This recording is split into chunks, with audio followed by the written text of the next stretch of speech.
Olá, turma. Chegamos a um conteúdo que, para muitas pessoas, ou melhor, que ultimamente tem estado bastante em vista, né, que é a questão da ditadura, do período civil-militar no Brasil. Tá?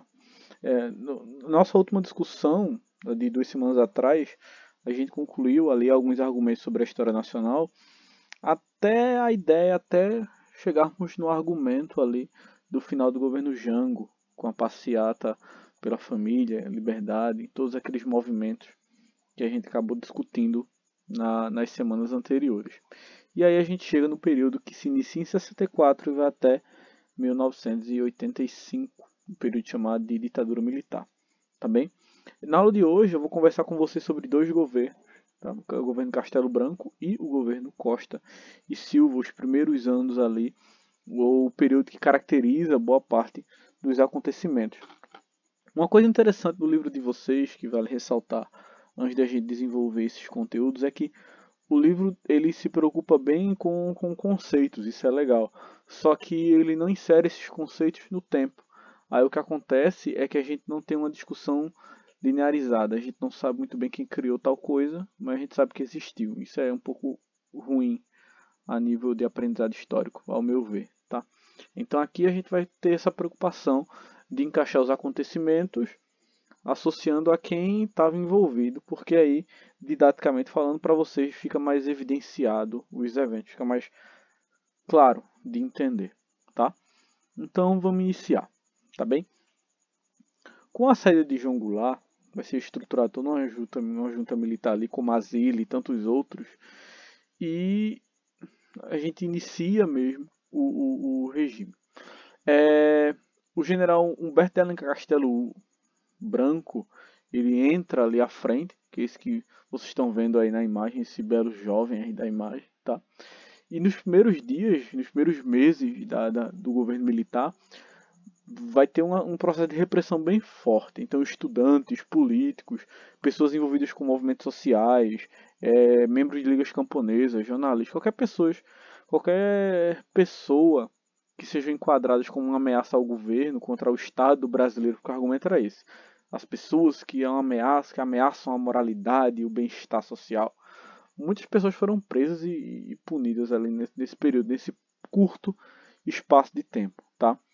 Então, para tentar dar uma legalidade a essas ações, a ditadura ela cria os chamados atos institucionais, que eram emendas do governo, tá, que eram usadas meio que para justificar os atos, os movimentos políticos que estavam acontecendo, tá bem?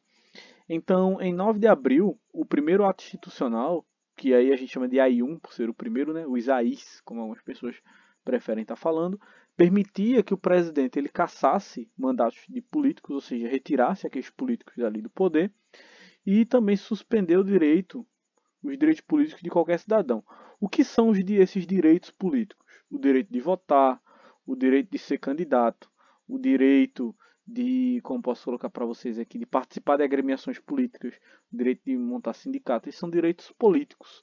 Então esses direitos políticos eles possuíam, né, com o AI-1, o Estado ele tinha o direito de caçar esses direitos. Castelo Branco, como assim ele ficou chamado, né, como é o nome dele na verdade, seguia uma ideia de segurança nacional. Então, ele defendia um alinhamento com as ideias dos Estados Unidos e, por causa disso, diferente das ideias de João Goulart e de Jânio Quadros ali, ele começou a perseguir as pessoas taxadas ali de comunistas, baseado e apoiado no ato institucional número 1, né? E defendia a luta contra os chamados subversivos inimigos públicos ou inimigos internos. Nos discursos, Castelo Branco falava muito disso, que se devia combater os inimigos internos. Que, numa tradução simples para a gente, seriam todos aqueles que eles achavam que eram comunistas, todos aqueles que eles achavam que poderiam fazer frente ao governo e meio que mostrar ali como um perigo à ditadura. Então, esses foram os primeiros meses do governo militar, que não parou por aí, porque Castelo Branco ele via que o Brasil estava numa situação econômica deplorável. A gente viu isso ali, aquela tabelinha na aula passada. Se vocês voltarem lá os slides da outra aula, vocês vão lembrar. dos problemas econômicos que o Brasil estava sofrendo com gastos. E aí Castelo Branco ele decide resolver isso de um jeito interessante. Ele aperta salário, tá? Vai cortar gasto, vai aumentar imposto, ou seja, vai lascar com o trabalhador para poder suprir ali a dívida nacional, né? E outras coisas também é que quando se fazia ajuste salarial, esse ajuste era feito abaixo da inflação, ou seja, limitar mais ainda o poder de compra da população, né? E antigamente existia a ideia de após 10 anos de serviço se existia essa estabilidade empregatícia, né? E ele acabou com isso e vai criar o Fundo de Garantia por Tempo de Serviço que a gente chama de FGTS, tá? Que até hoje tem, até hoje existe. Então pode perguntar para os pais de vocês que eles vão falar sobre o FGTS, tá? Então isso aumenta bastante a impopularidade dos militares. Nas eleições para governador, isso fica muito claro porque a oposição ela ganha. Muitos ali governadores eles são eleitos, né? Governadores que faziam oposição ao governo militar. Então, vendo-se essa ameaça, né, o governo ele aperta e vai criar outros atos institucionais. Na matemática existiram bem mais atos institucionais, tá? Vários, vários, vários. Fora as emendas aí institucionais que ainda somam 114 processos. Mas a gente lembra dos 5 primeiros aí, que são os mais clássicos e que eles têm uma relevância política considerável, né? E aí eu trago 4 para vocês, porque o outro foi no governo Costa e Silva. O ato institucional número 2, ele vai acabar com partidos políticos. E aí o que é que os militares fazem? Eles vão permitir só 2. A Aliança Renovadora Nacional, a ARENA, que era o bloco político a favor dos militares, e o Movimento Democrático Brasileiro, que era meio que de fachada ali só para fazer oposição, mas que na verdade estava ali abaixo dos militares, tá? Aí vem o AI-2, o AI-3, perdão, o ato institucional número 3, que é de 66, que criava eleições indiretas também para governador, para impedir que coisas como aquela que aconteceram anteriormente se repetissem. Então, o presidente nomeava o governador e o governador nomeava os caras que iam ser os prefeitos das capitais. Isso aí já limitava muito as ações ali por parte da oposição, né? E em 67, um tempo depois, se cria o ato institucional número 4, que é bem interessante, porque o que acontece? O Congresso foi fechado com o AI-1. Aí com o AI-4 ele reabre o Congresso para votar uma nova Constituição. E para que servir essa Constituição? Aumentar os poderes do presidente. Então, tirava o direito de greve de algumas classes, praticamente de todas as classes, né? Vai possibilitar a criação da chamada Lei de Imprensa, que fazia com que como posso falar para vocês, o governo controlasse o que era publicado em jornais e revistas mesmo, vai intensificar a censura, né? E a gente tem a Lei de Segurança Nacional, que fazia com que a Justiça Militar pudesse julgar crimes de subversão. E aí vocês enquadrem nessa subversão qualquer movimento contra o governo e até uma música, uma forma de protesto mais velado, tudo isso se enquadrava aí como uma ação subversiva, né, de tantas outras. E o governo Castelo Branco ele segue até o dia 15 de março de 67, quando quem assume é o general Costa e Silva. Detalhe, tá? Essa Constituição aqui de 67, ela é votada, se a memória não me falha, em 24 de janeiro de 67. Então vale vocês se ligarem aí. Porque aí depois de um tempo quem assume é Costa e Silva, de forma indireta, eleições indiretas ali, os militares entre si resolvem. E nesse período do governo Costa e Silva, os movimentos populares se intensificam demais. A luta dentro do Brasil ela fica evidente, tá? Porque vão existir várias manifestações.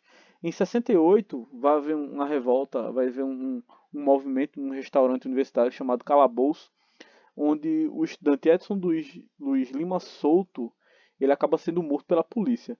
Isso vai gerar uma comoção enorme, tanto que artistas, jornalistas, pessoas da mídia mesmo vão participar como posso, de protestos, de passeatas. A maior é a chamada passeata dos 100 mil, que vai até envolver alguns conflitos entre a polícia e manifestantes. Uma briga grande, tá?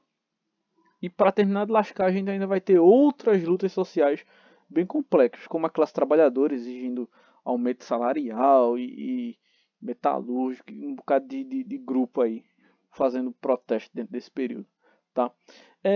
Esses movimentos vão ser reprimidos com força policial mesmo. Muitas pessoas vão ser presas baseadas nos atos institucionais, é só voltar, né? Crime de subversão de ordem lá. Muitas pessoas vão ser presas, outras nunca vão aparecer, vão sumir mesmo. Outras acusadas de, como posso falar para vocês, de comunismo e tudo mais. E como resposta, Costa e Silva ele traz uma solução. Ele vai baixar o ato institucional número 5, que para muitos historiadores é considerado o mais repressivo, o mais tenso do período militar. Porque o AI-5, que vai ser criado em 68, ele vai permitir ao presidente fechar Congresso, caçar direito político, tirar do mandato pessoas que foram eleitas pelo povo, demitir, transferir, aposentar funcionário público, tudo isso de direito do presidente da época, decretar estado de sítio, né, estado de guerra, acabar com o direito de habeas corpus. O que seria o habeas corpus? O habeas corpus é um mecanismo da justiça que meio que tenta impedir ali prisões de maneira injusta, tá? Dar um espaço, se assim posso dizer, para que você possa se defender sem sofrer abuso por parte da polícia. É um mecanismo de proteção, tanto do cidadão quanto da ordem, mas suspendiu o direito de habeas corpus, né, para pessoas que eram acusadas de crime de subversão contra a segurança nacional. Tudo isso com o AI-5, Ato Institucional número 5, tá? Então, dentro dessas coisas, o AI-5 ele ainda dava margem ao presidente criar lei, intervir em estado e município, e um bocado de coisa, tá? Então, após isso, o Congresso vai ser fechado, políticos vão ter seus mandatos cassados e meio mundo de gente vai ser presa quando o AI-5 ele é baixado, tá? Costa e Silva ele vai sofrer um derrame em 69, ele sai e nessa época uma junta militar vai governar o Brasil por 2 meses. Se a memória não me falha, são os períodos ali de setembro e outubro, por ali, tá? E aí quem assume após isso é Médici, mas a gente só vai falar de Médici na próxima semana. Essa semana a gente vai estar se encontrando na escola, eu vou voltar para essa aula, a gente vai conversar sobre essa aula aí novamente, tá? E na próxima semana a gente se encontra por aqui de novo para falar sobre o governo Médici. A aula presencial vai ser um espaço mais para a gente debater mesmo essas questões e para casa mesmo, que eu vou deixar para vocês são as atividades daqui que a gente vai ter. Tranquilo? Vão seguindo aí. É importante a gente estar se atentando a esse período da ditadura militar, porque é um debate que está bem presente aí nas rodas de conversa, né? As pessoas não entendem o que foi o período e tem muita gente defendendo, levantando a bandeira pró-ditadura, mas não sabem nem da metade o que aconteceu. É aquela história, né? É muito fácil pedir ditadura numa democracia. Difícil mesmo é pedir democracia numa ditadura. Reflitam aí essa mensagem e reflitam também nessa querida atividade que vocês têm, tá? Façam essa pequena leitura aí, 212, 214, material super tranquilo. Boa noite e até mais. Valeu!